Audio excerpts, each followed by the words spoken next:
Bueno, les cuento que mi nombre es Patricia Santa Cruz, yo soy de Buenos Aires, Argentina, y hoy les voy a leer el capítulo 79, 80 y 81. Vamos a comenzar con el 79, mediodía. Uno de los hombres de Lafayette se acercó en ese momento con órdenes de replegarse, de reincorporarse al grueso de Lafayette, cerca de una de las granjas que se hallaban entre Spotswood Southbrook y Spotswood Middlebrook. A Jamie le satisfizo oír eso. No existía ninguna manera sensata de que compañías milicianas a medio armar sitiaran a la artillería que se había trincherado en el huerto, no con fusibles protegiéndola. «Reúna sus compañías, señor Guthrie, y encuéntrese conmigo ahí arriba, en el camino», ordenó Jamie al tiempo que señalaba el lugar. «Señor Bixby, ¿podría buscar al capitán Kirby? Dígale lo mismo. Yo me ocuparé de los hombres de Craddock». Las compañías del capitán Craddock se hallaban muy desmoralizadas por su muerte, y Jamie las había puesto bajo su mando directo para impedir que se diseminaran como abejorros. Atravesaron los sembrados, recogiendo al cabo Filmer y a sus hombres en la granja. Estaba desierta, no era preciso dejar a nadie allí, y cruzaron el puente que salvaba uno de los riachuelos. Bajo el ritmo un tanto, cuando los cascos de su caballo pisaron los maderos, sintiendo el bendito frescor que subía del agua. A unos 10 metros más abajo, deberían parar para coger agua, pensó. No lo hacían desde la primera hora de la mañana, y las cantimploras se estarían quedando vacías. Pero llevaría demasiado tiempo que tantos hombres bajaran el barranco hasta el arroyo y subieran. Se dijo que podrían llegar hasta donde se encontraba Lafayette. Allí había pozos. Veía el camino adelante y echó una ojeada en busca de británicos emboscados. Se preguntó, irritándose brevemente, ¿dónde estaría Ian? Le habría gustado saber dónde andaban los británicos. Lo averiguó al instante. Un proyectil se estrelló no muy lejos y su caballo resbaló y cayó al suelo. Jamie liberó el pie que había quedado aprisionado bajo el animal y se bajó de la silla justo cuando el caballo golpeó el puente con un ruido sordo que hizo que toda la estructura se estremeciera. Forcejeó un segundo, relinchando ruidosamente, y cayó por el barranco. Jamie se levantó, la mano le ardía, se había arrancado toda la piel de la palma al deslizarse por la astillada madera. «¡Corred!», gritó con voz que le quedaba, y movió un brazo con furia para reunir sus hombres, indicándoles un punto del camino más abajo, una arboleda que les proporcionaría cobertura. ¡Deprisa!». Se vio entre ellos la oleada de hombres arrastrándolo consigo, y buscaron protección a trompicones, jadeando y resollando debido a la carrera. Kirby y Guthrie organizaban a sus respectivas compañías. Los hombres del difunto capitán Craddock se apiñaban cerca de Jamie, y él asintió, sin aliento, a Bixby y al cabo Greenhow para que contaran a los hombres. Aún oía el ruido que había hecho el caballo al golpear el suelo bajo el puente. Iba a vomitar, lo notó, y supo que no era buena idea retenerlo. Indicó deprisa al teniente Snell que quería hablar con él, que se quedara donde estaba. Fue tras un pino alto y dejó que su estómago se vaciara como una escarcela huera. Permaneció doblado un instante, con la boca abierta y la frente contra la áspera corteza para sostenerse, dejando que la saliva le quitara el mal sabor de la boca. «Quidditch me die», pero de su cerebro se había borrado las palabras por el momento y se enderezó, mientras se limpiaba la boca en la manga. Cuando salió de detrás del árbol, no obstante, todas las ideas de lo que podía estar pasando y de lo que podía tener que hacer al respecto se esfumaron. Ian había salido de uno de los árboles cercanos y avanzaba por el espacio abierto. El muchacho iba a pie y se movía despacio, pero con tenacidad. Jamie veía las magulladuras incluso a más de 10 metros de distancia. «¿Y ese es de los nuestros o de los de ellos?», preguntó sin estar convencido de un miliciano a tiempo que levantaba el mosquete para apuntar a Ian por si acaso. «Es mío», repuso Jamie. «No disparéis. ¿Entendido? Ian, Ian». No corrió. La rodilla izquierda le dolía demasiado para correr, pero fue hacia su sobrino lo más deprisa posible, y le alivió a ver que la mirada vidriosa de los ojos de Ian se hacía añicos, y lo reconocía al verlo. «¡Tío Jamie!». Ian sacudió la cabeza como para despejarla y se detuvo de súbito con un grito ahogado. «¡Estás mal herido! ¡Abajlaich!». Se interesó Jamie, que retrocedió y miró a ver si tenía sangre. Había algo, pero nada terrible. El chico no se agarraba como si lo hubieran herido en alguna parte vital. «No, no es...». Ian movió la boca, intentando reunir la saliva necesaria para formar palabras, y Jamie le puso la cantimplora en la mano. Quedaba muy poca agua, pero algo había lo suficiente, e Ian la engulló. «William», dijo entrecortadamente conforme bajaba la cantimplora vacía. «Tú, ¿qué le pasa?», lo interrumpió Jamie. Llegaban más hombres por el camino, algunos medio corriendo, al tiempo que miraban por encima del hombro. «¿Qué?», repitió cogiendo el brazo a Ian. «Está vivo», respondió de inmediato, y calibró bien la intención y la intensidad de la pregunta. «Alguien le ha dado en la cabeza y lo ha dejado en el fondo de aquel barranco», señaló vagamente hacia los exploradores, «a unos 300 metros al oeste del puente. No está muerto, pero no sé si está muy mal herido». Jamie asintió y se puso a calcular en el acto. «¿Y a ti? ¿Qué te ha pasado?».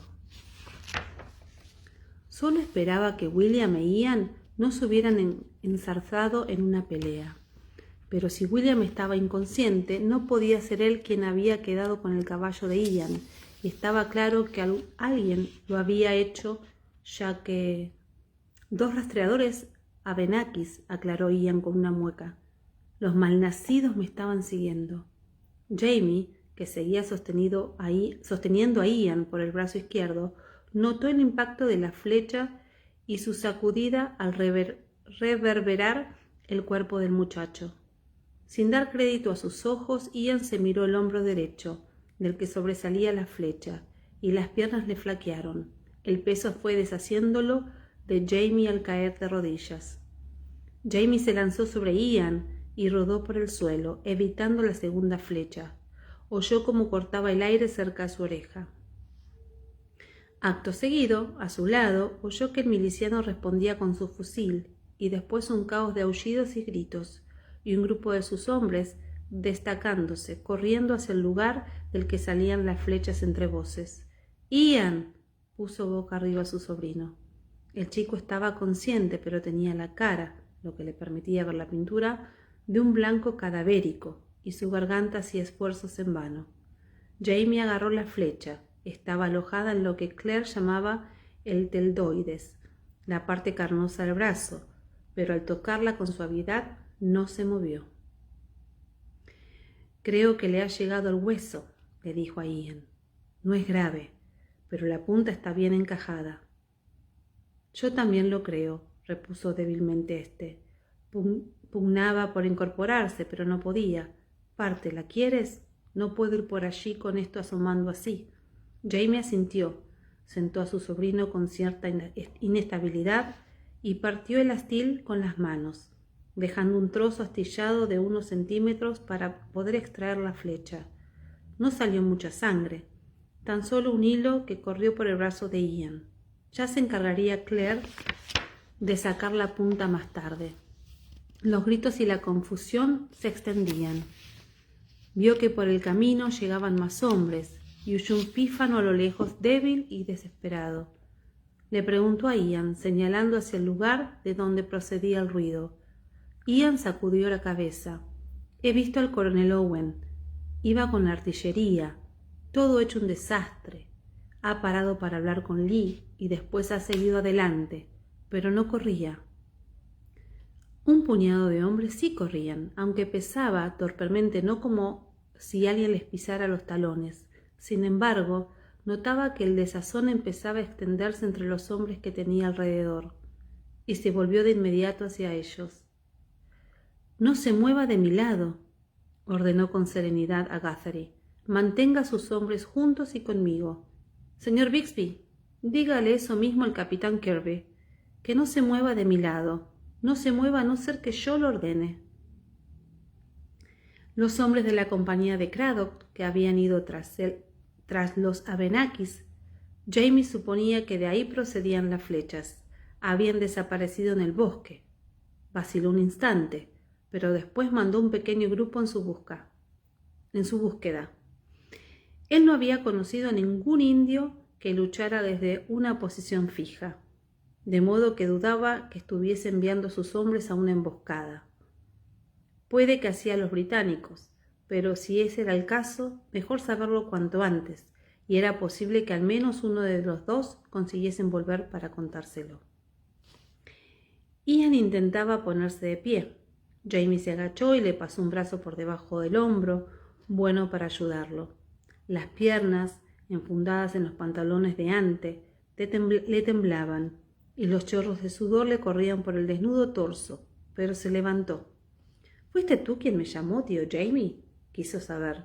«Te llamé, sí, cuando te vi salir de los árboles». Jamie señaló el bosque al tiempo que echaba una ojeada. «No fuera a acudir a alguien de allí». «¿Por qué?». «No, justo antes de que eso». Se llevó con cuidado la mano al extremo dentado de la flecha.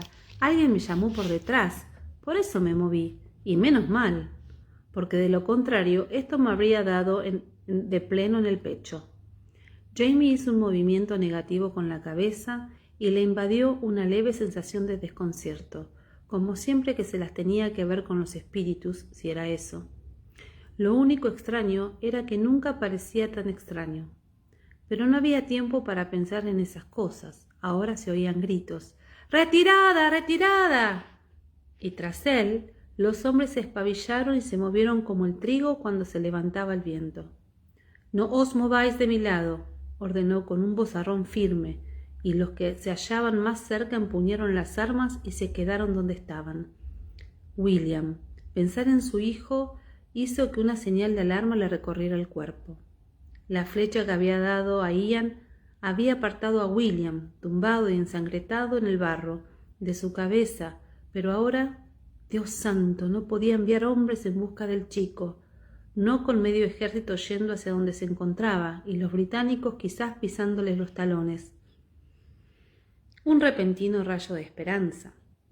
Si los británicos se aproximaban, tal vez se tropezarían con el muchacho y se ocuparían de él.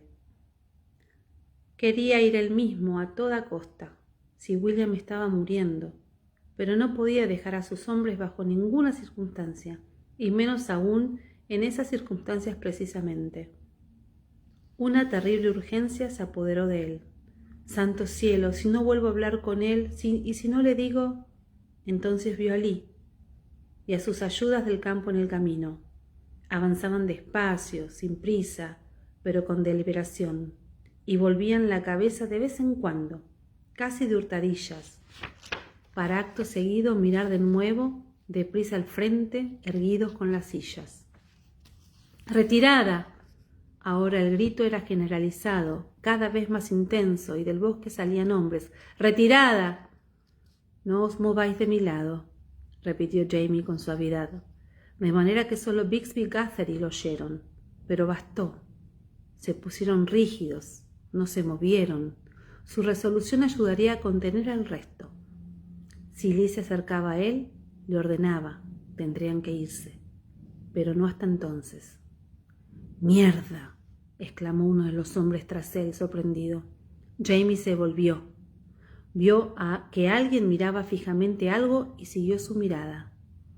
Algunos de los hombres de Craddock estaban saliendo del bosque. Parecían satisfechos. Llevaban consigo la yegua de Claire, y atravesándola en la silla se veía el cuerpo sin vida de un indio, con los largos y grasientos rizos casi rozando el suelo. «Lo hemos cogido, señor», informó Mortlake. uno de los hombres exhibiendo una sonrisa de dientes blancos bajo la sombra de un sombrero que no pensó en quitarse. Tenía la cara reluciente, como cuero engrasado, y saludó amistosamente a Ian con la cabeza, al tiempo que señalaba la yegua con el pulgar. —¿Es suya?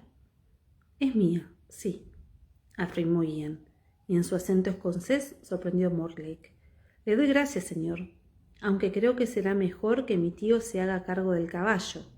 Lo va a necesitar, ¿no? —preguntó a Jamie, enarcando una ceja con la que apuntó a las filas de los hombres que había tras él. Jamie no quería aceptarlo. Daba la impresión de que Ian apenas podía andar, pero el muchacho tenía razón. Jamie tendría que guiar a esos hombres, ya fuera hacia adelante o hacia atrás, y sería preciso que ellos lo vieran. Asintió de mala gana, y el cuerpo de Abenaki fue retirado de la silla y tirado de cualquier manera en la maleza. Vio que Ian lo seguía con una mirada sombría, y durante una décima de segundo pensó en la oreja ahumada que su sobrino llevaba en la escarcela, y confió en que no fuera... Pero no, un mohicano no tomaba trofeos si la pieza le había cobrado a otro. —Has dicho que eran dos, ¿no, Ian? Ian dejó de contemplar al Abenaki muerto y asintió. —He visto al otro —respondió Mortlake a la pregunta implícita. Ha echado a correr cuando hemos disparado a este rufián. Tosió y miró de reojo al creciente flujo de hombres que llegaba por el camino. Le pidió perdón. —Señor, pero ¿no deberíamos movernos también? Los hombres estaban inquietos, estiraban el cuello para ver. Se oyó un murmullo cuando desviaron a Lee, cuyas ayudas de campo se estaban dispersando en un intento de conseguir que los hombres emprendieran una retirada un tanto disciplinada. Pero nadie les hacía el menor caso. Entonces un camino en el ambiente, hizo que Jamie se volviera, y con él la mitad de los hombres. Washington subía por el camino a lomos del que fuera el semental blanco de Jamie, a galope, y llevaba en la cara grande y tosca una mirada que habría derretido metal. El pánico incipiente de los hombres se disipó de inmediato en cuanto se adelantaron, deseosos de saber qué se estaba tramando. En el camino reinaba el caos. Algunas compañías se dispersaron, parando de súbito para buscar a sus compañeros. Algunos hombres repararon en la repentina aparición de Washington. Otros, que seguían bajando por el camino, chocaron contra los que estaban parados, y en medio de toda aquella confusión Washington se detuvo junto a Charles Lee y se inclinó hacia él, rojo como una manzana por el calor y la ira. —¿Se puede saber qué es esto, señor? Fue todo cuando Jamie oyó con claridad, cuando un capricho del pesado aire arrastró las palabras antes de que el ruido y el polvo y el asfixiante calor envolvieran de tal modo la escena que resultó imposible oír nada del intercambio, salvo el inquietante eco de descargas y del mosquete y el ocasional ruido seco, vago, de granadas a lo lejos. No intentó gritar para hacerse oír con aquel ruido. No fue necesario. Sus hombres no irían a ninguna parte, tan fascinados con el espectáculo que tenían delante como él. El rostro narigudo de Lee se hallaba inyectado de furia, y por un instante Jamie vio en él a Punch, el títere furioso del espectáculo de Punch and Judy. Le entraron unas ganas demenciales de echarse a reír, dado lo irresistible del inevitable corolario, George Washington en el papel de Judy, la arpía con cofia que le daba a su esposo con un palo. Por un instante Jamie temió haber sucumbido al calor y haber perdido la chaveta. Una vez visualizado, no obstante, ya no se le pudo quitar de la cabeza, y por un momento estaba en Hyde Park, viendo cómo Punch alimentaba a su retoño con una máquina de hacer salchichas. Y eso exactamente era lo que estaba haciendo Washington. No duró de 3 o 4 minutos, y después Washington hizo un gesto furioso de indignación y rechazo. Tras volver grupas, se alejó al trote, rodeando a los soldados que se habían arremolinado al borde del camino y observaban fascinados. Tras sacudirse de súbito su propia fascinación, Jamie puso un pie en el estribo de la yegua y montó. «Ian», dijo, y su sobrino asintió y le puso una mano en la rodilla, tanto para sostenerse, pensó, como para tranquilizar a su tío. «Dame unos hombres, tío Jamie», pidió. «Me ocuparé de su señoría». Apenas hubo tiempo para llamar al cabo Greenhow y destacarlo para que él cogiera 5 hombres y acompañara a Ian antes de que Washington se acercara lo bastante para ver a Jamie y a sus compañías. El general llevaba el sombrero en la mano, con el rostro encendido. La ira y la desesperación sumándose a la impaciencia, y todo su ser irradiaba algo que Jamie rara vez había visto, pero supo reconocer. Él mismo lo había sentido una vez. Era la mirada de un hombre que lo estaba arriesgando todo, porque no había elección. «Señor Fraser», lo llamó Washington. La amplia boca se amplió aún más con una sonrisa radiante. «Sígame». Y acá termina el capítulo 79. ¿Cómo vamos? ¿Bien? Vamos a ir con el 80 ahora. Paternoster. William despertó despacio, sintiéndose terriblemente mal. Le dolía la cabeza y tenía ganas de vomitar. Estaba sediento, pero la idea de beber algo le asqueó, y notó unas violentas arcadas. Se hallaba tendido en la hierba, y había bichos, y tenía bichos encima. Vio, durante unos instantes vívido, una hilera de hormigas minúsculas que subían con esfuerzo por el oscuro vello de su muñeca, e intentó dar con la mano contra el suelo para liberarse de ellas, pero la mano no se movió y cayó inconscientemente. Unas vibraciones y sacudidas lo hicieron volver en sí. El mundo daba vertiginosos botes y él no podía respirar. Entonces distinguió los bultos oscuros que entraban y salían de su campo de visión y supo que eran las patas de un caballo. Se dio cuenta de que iba boca abajo, atravesado en una silla. Lo llevaban a alguna parte. ¿A dónde? Cerca se oían gritos y el ruido le provocaba un tremendo dolor de cabeza. «¡Alto!», gritó una voz inglesa. «¿Qué estás haciendo con él? ¡Alto! ¡Alto o te mato! ¡Déjalo! ¡Dale un empujón! ¡Corre!». Era una voz vagante familiar escocesa. Luego un ruido confuso, y en medio de nuevo la voz escocesa gritando: «¡Avisadme a mí!», pero cayó al suelo con un golpe que le quitó el sentido y el aliento, y se deslizó en la negrura cabeza abajo. Al final, no pudo ser más sencillo. John Gray enfiló una cañada, siguiendo las huellas de patas hacia lo que debía ser agua, y fue directo a un perplejo grupo de soldados británicos que rellenaban las cantimploras en un turbio vado. Mareado por la sed y el calor, no se molestó en intentar identificarse o explicarse. Se limitó a levantar las manos y se rindió con una inmensa sensación de alivio. Los soldados le dieron agua al menos, y después lo obligaron a andar custodiado por un muchacho nervioso que empuñaba un mosquete hasta llegar a una granja que parecía desierta. Sin duda sus dueños habían huido al caer en la cuenta de que se hallaban en medio de alrededor de unos 20.000 soldados armados y desmandados.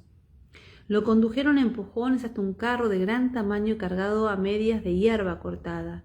Lo obligaron a sentarse en el suelo con otros prisioneros capturados, a la sombra, gracias a Dios.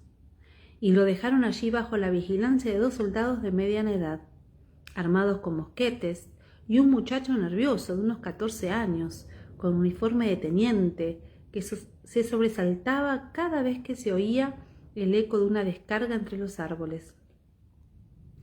Tal vez esa fuera su mejor oportunidad, si conseguía asustar o intimidar al chico lo bastante para que fuese a ver a Cornwallis o a Clinton.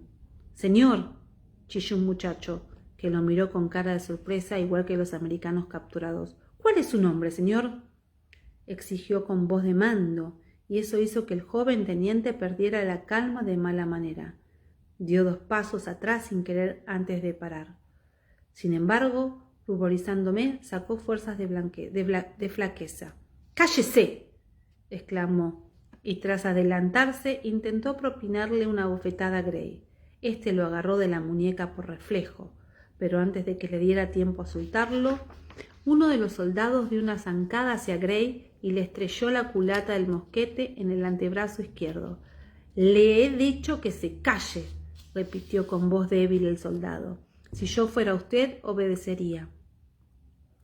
Gray se calló, pero solo porque no podía hablar. Se le había roto ese mismo brazo 2 veces. Una fue Jamie Fraser, otra la explosión de un cañón, y sin duda la tercera no tenía la menor gracia. La vista se nubló un instante y todo su cuerpo se contrajo en una bala de plomo al rojo. Luego empezó el dolor y Gray pudo respirar de nuevo. —¿Qué es lo que acaba de decir? —masculló el hombre que estaba sentado junto a él con las cejas enarcadas. —No es inglés, ¿verdad? —No —admitió Gray, e hizo una pausa para respirar, apretando el brazo contra el vientre. —¿Es alemán? ¿Significa mierda?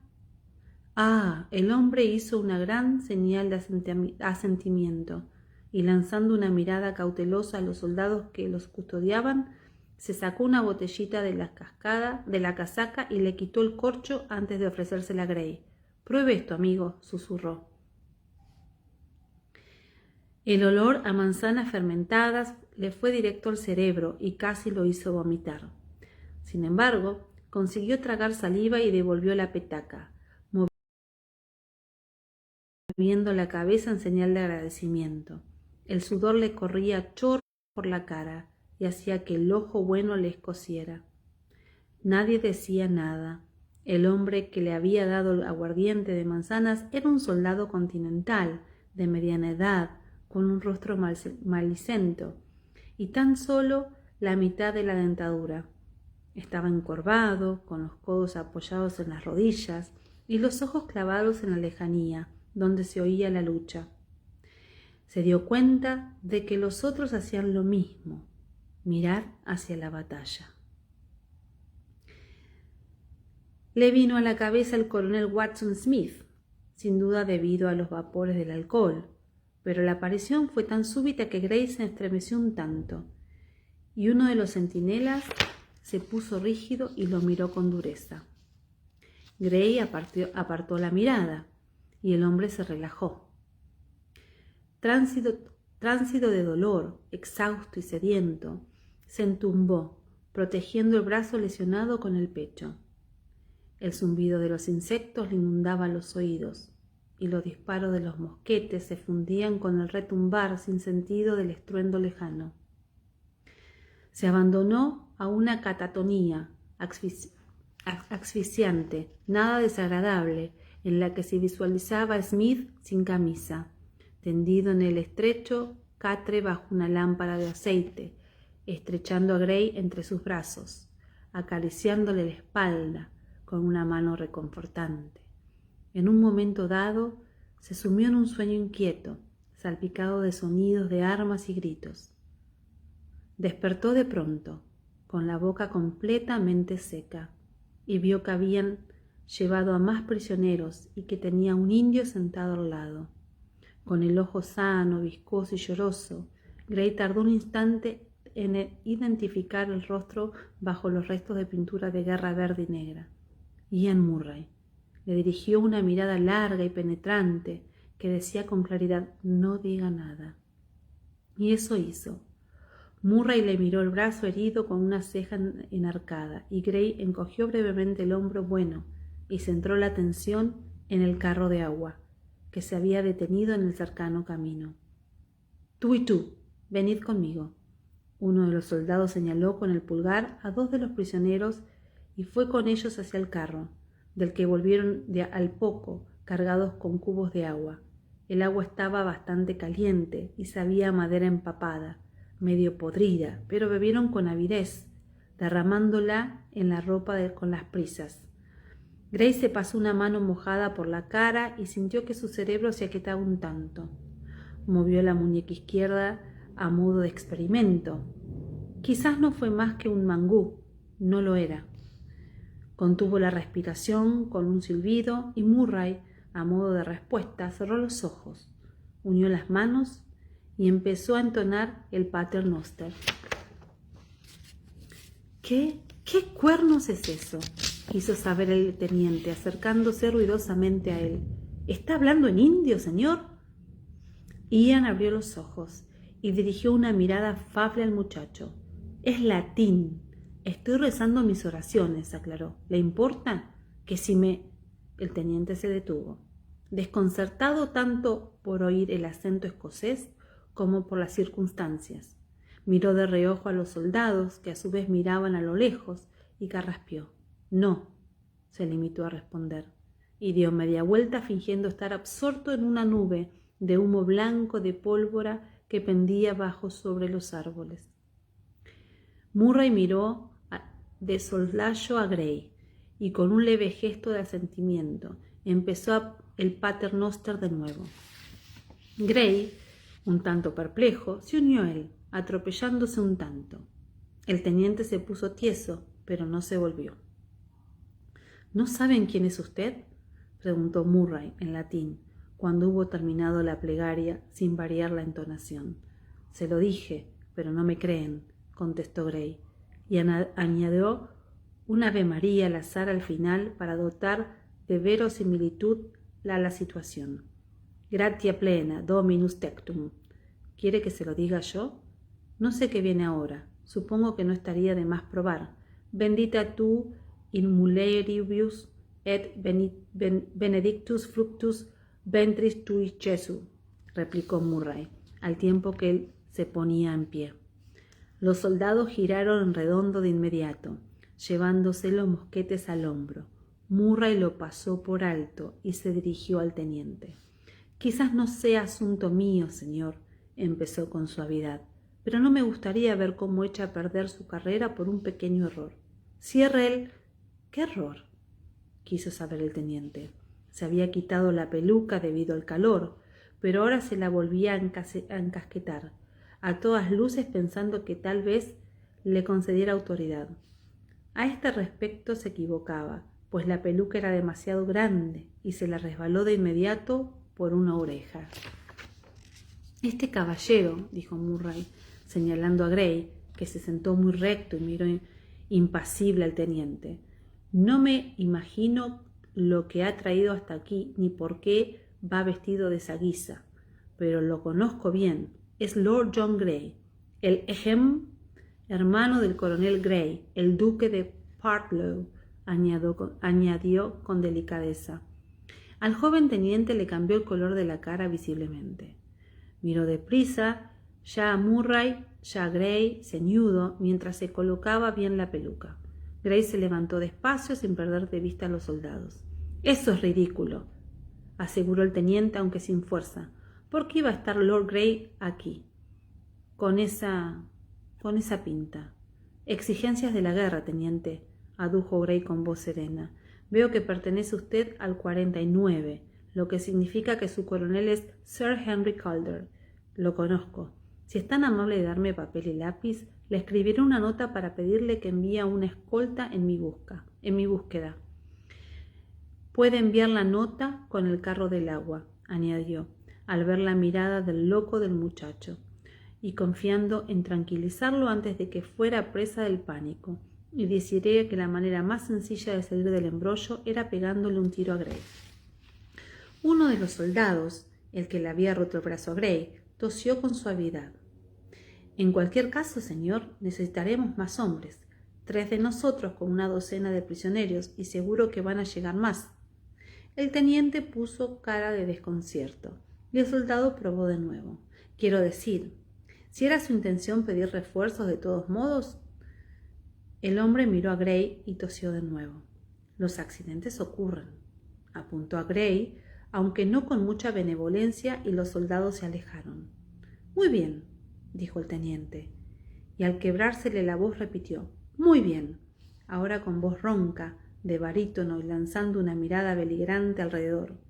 Nadie fue lo bastante tonto para reírse.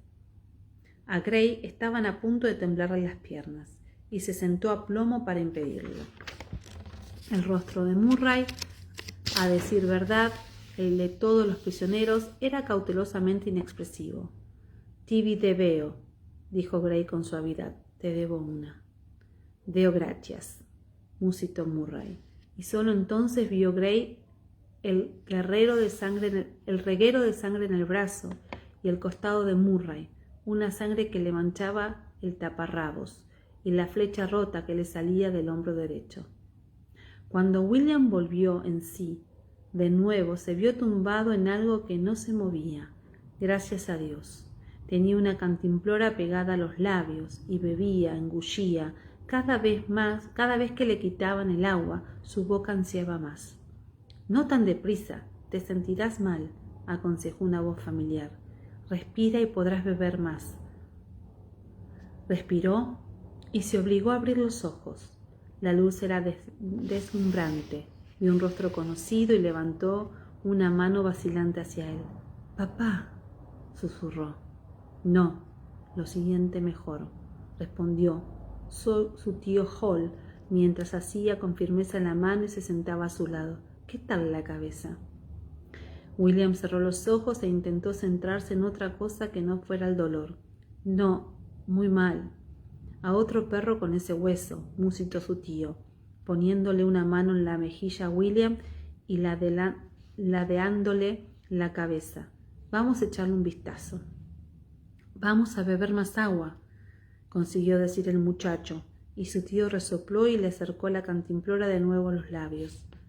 Cuando William paró de beber para respirar, su tío dejó la cantimplora y preguntó con un tono perfectamente normal: «¿Crees que podrías cantar?» La vista le venía y se le iba. En un momento había 2 tíos, luego 1, 2 de nuevo. Cerró un ojo y su tío Hall dejó de moverse.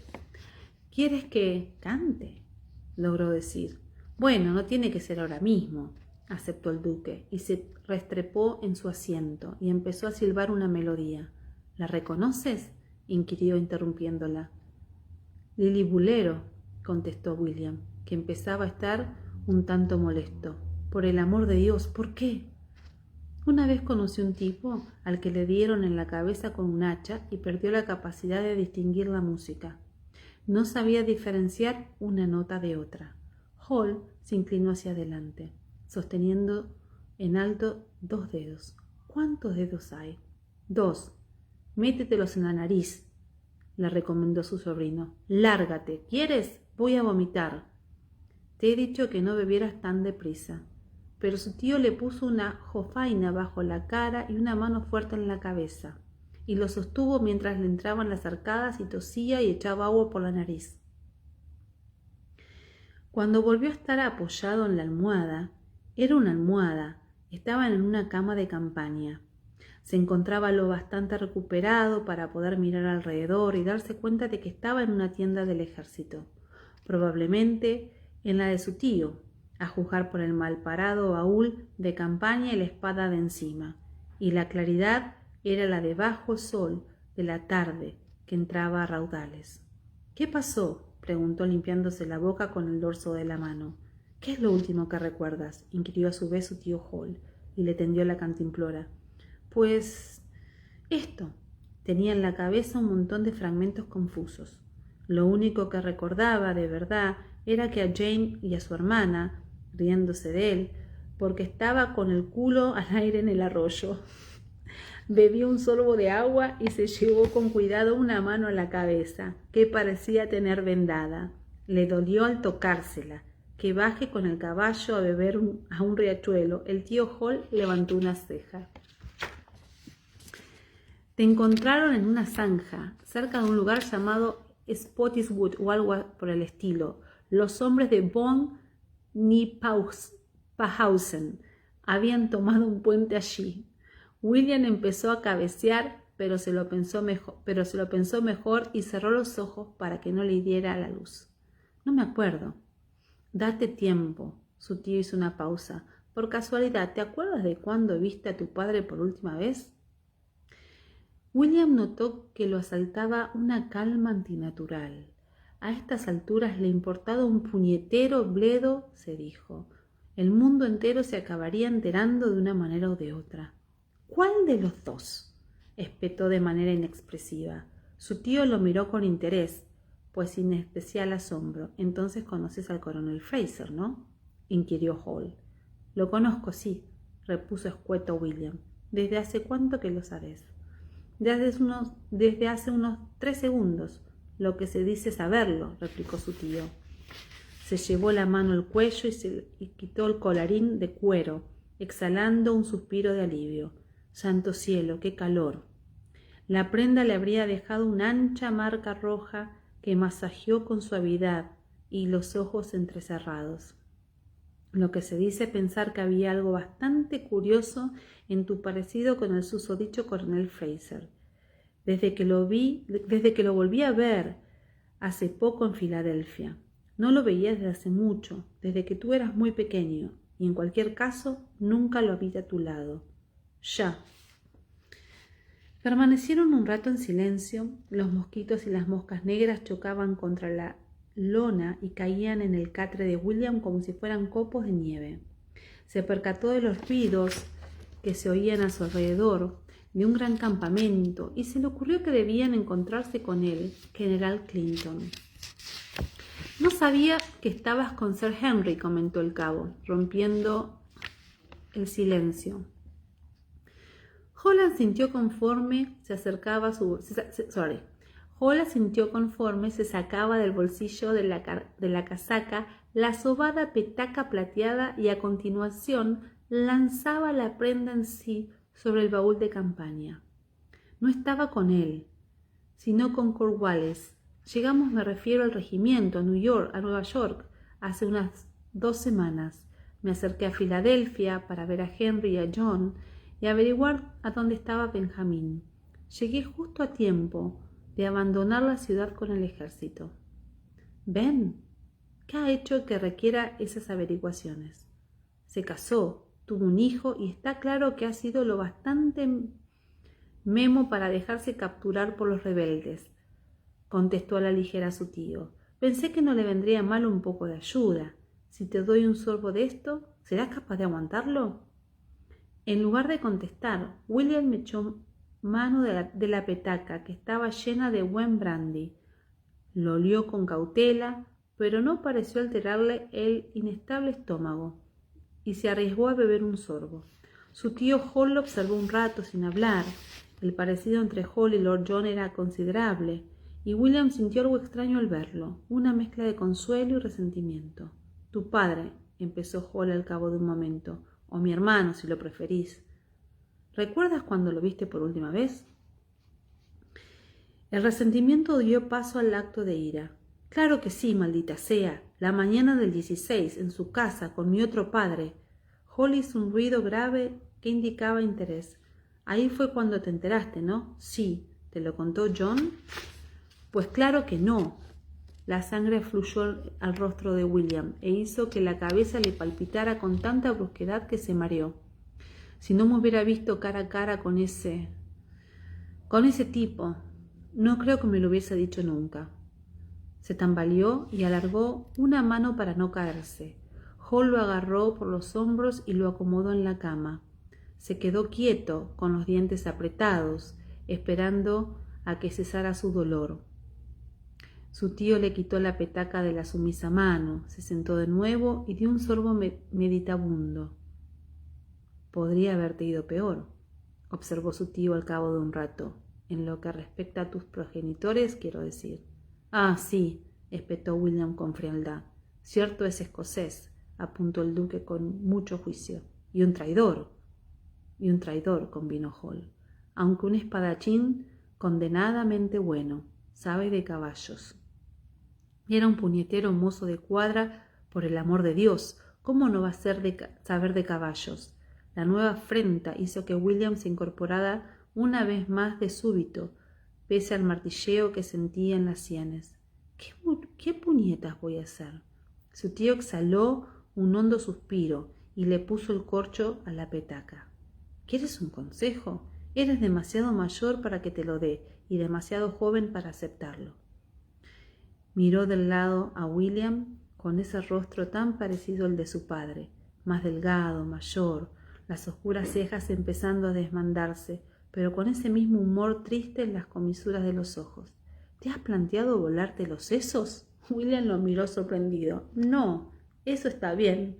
Cualquier otra cosa ya es a la fuerza un progreso, ¿no crees?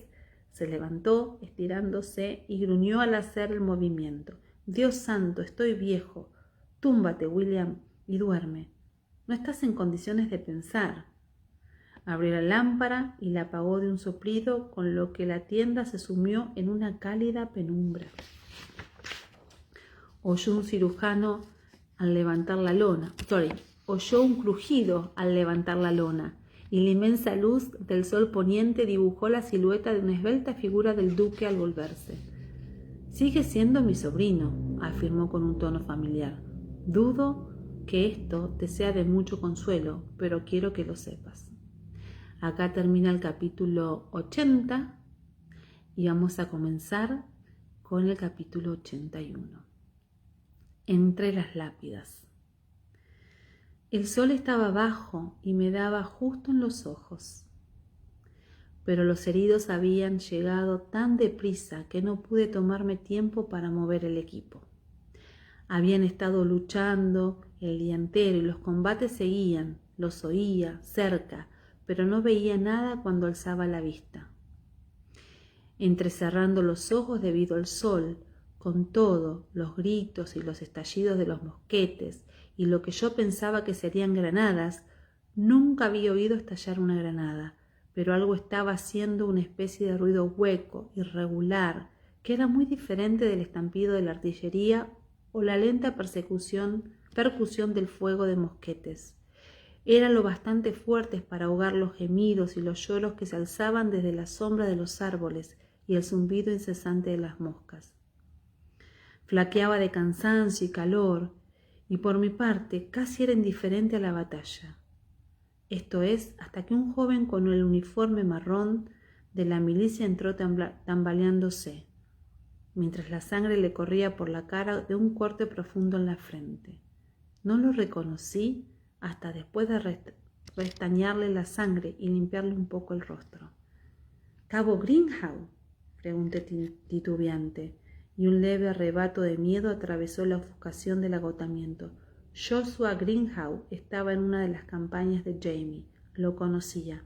«Sí, señora», intentó menear la cabeza, pero se lo impedí presionando con mano firme las hilas que le había puesto en la frente. «No se mueva. El general Fraser tenía la boca seca, pegada, y cogí maquinalmente mi taza que encontré vacía. «Está bien, señora», me aseguró el cabo, y extendió un brazo a lo largo de la mesa donde estaba mi cantimplora, o al menos lo estaba la última vez que lo vi.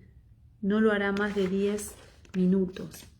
Me echó agua en la taza, se llevó la taza a la boca, lo sopló un instante aliviado y sirvió más, que ahora me ofreció a mí.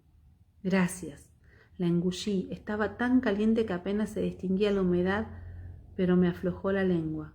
Su sobrino Ian Murray, el cabo Greenhow, empezó a sacudir la cabeza, pero se detuvo.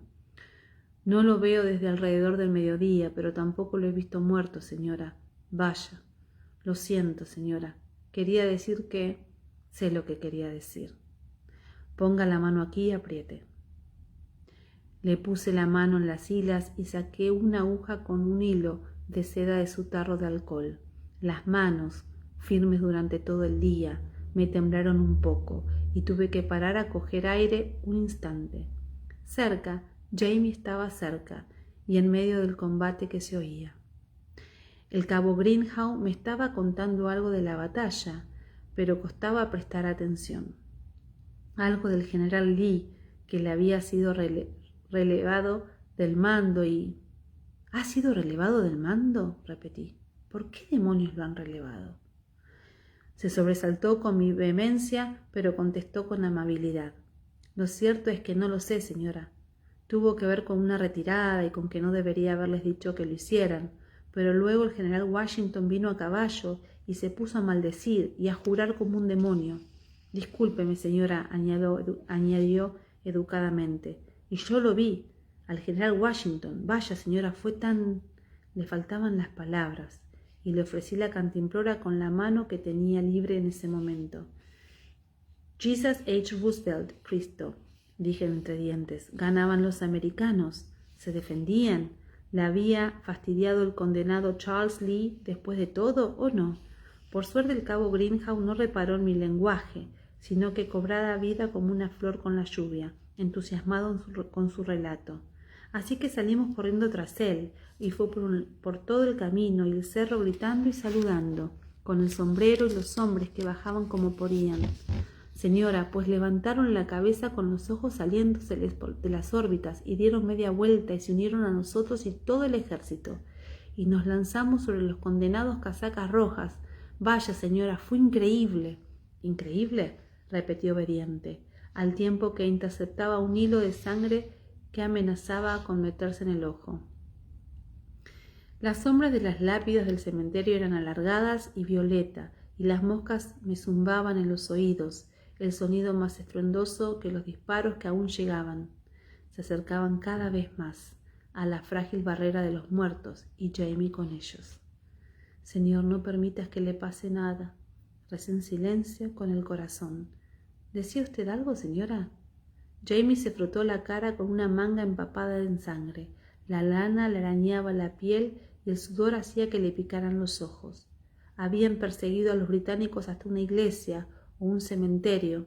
Los hombres se escabullían entre las tumbas y las derribaban con la frenética cacería.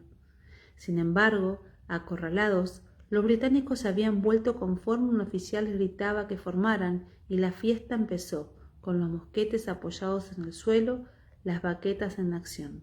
¡Fuego!, bramó Jamie, con toda fuerza que le quedaba en la cascada voz. ¡Disparadles, ahora!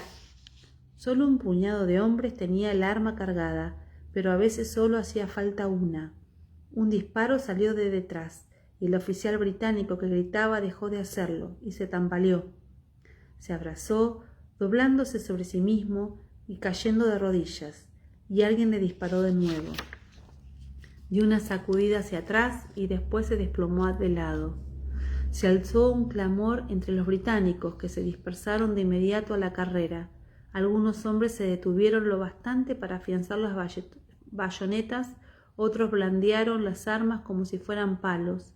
Los americanos los recibieron, insensibles y chillando, con armas y puños. Un miliciano llegó hasta el oficial caído, lo cogió por las piernas y empezó a arrastrarlo hacia la iglesia, quizás con la idea de hacerlo prisionero o quizás para que alguien lo ayudara. Un soldado británico se lanzó sobre el americano, que tropezó y cayó de espaldas, con lo que soltó al oficial. Jamie corría gritando, intentando reunir a los hombres, pero no servía de nada. Habían perdido el juicio por completo con la demencial lucha, y fuera cual fuese la intención primera de hacerse con el oficial británico, también la habían perdido. Los británicos habían perdido a su líder, y ahora algunos se habían enzarzado en un grotesco tira y afloja con dos americanos. Todos ellos cogían por las extremidades al oficial británico, muerto, ya que ahora debía estarlo a ciencia cierta, si no había muerto en el acto. Horrorizado, Jamie corrió hacia ellos, chillando, pero la voz le falló del todo debido a la tensión y a la falta de aliento. Y se dio cuenta de que no emitía más que leves graznidos. Cuando llegó, cogió a uno de los soldados por el hombro, con la idea de apartarlo, pero el hombre se volvió contra él y le asestó un puñetazo en la cara. Fue un golpe oblicuo en la mandíbula, pero hizo que soltara al soldado y perdió el equilibrio cuando alguien lo empujó al pasar para asir alguna parte del cuerpo del desventurado oficial. Tambores, un tambor. Alguien a lo lejos tocaba algo insistente, una llamada. «¡Retirada!», exclamó con voz bronca. «¡Retirada!».